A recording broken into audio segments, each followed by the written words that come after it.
L'objectif de cet exercice, c'est de déterminer l'allongement d'un ressort en équilibre, d'étudier le mouvement oscillatoire et de résoudre une équation différentielle pour trouver la position d'un objet attaché à un ressort dans le temps. Les formules utiles pour résoudre ce type d'exercice, ça va être la seconde loi de Newton, la somme des forces égale m1, la force de rappel du ressort, qui est moins k, qui est la constante de raideur, fois delta x, qui est l'élongation du ressort. Et quand on va écrire la seconde loi de Newton, on tombera sur quelque chose qui a cette forme-là, et cette équation différentielle, c'est l'équation différentielle du mouvement harmonique. Dernier indice, la solution de cette équation a cette forme. Donc quand vous voudrez la résoudre, trouver la position de l'objet dans le temps, vous pourrez utiliser directement cette équation et chercher les valeurs de A et de B en utilisant les conditions initiales. Le problème est le suivant. On a une masse qui est attachée à un ressort. La première mission, ça va être de déterminer l'allongement du ressort lorsque la masse est immobile.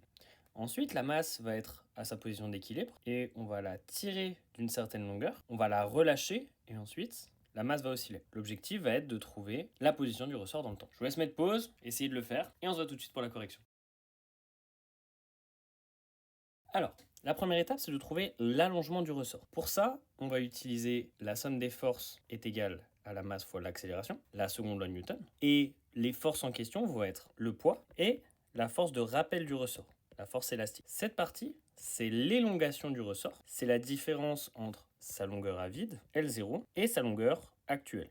Et la longueur entière du ressort, c'est x. On pose la somme de ces deux forces est égale à 0, et on peut en déduire la position d'équilibre, qui est mg sur k. La somme des forces nous donne donc cette équation qui ressemble très fortement à l'équation différentielle du mouvement harmonique. Par comparaison, on peut voir que ce terme est égal à ce terme, ce qui nous permet de définir la pulsation propre. Maintenant, pour résoudre cette équation différentielle, on va partir de la solution générale qui a cette forme. Ensuite, on va la dériver et mettre les conditions initiales pour trouver A et B. De là, on a la solution, donc la position du ressort dans le temps.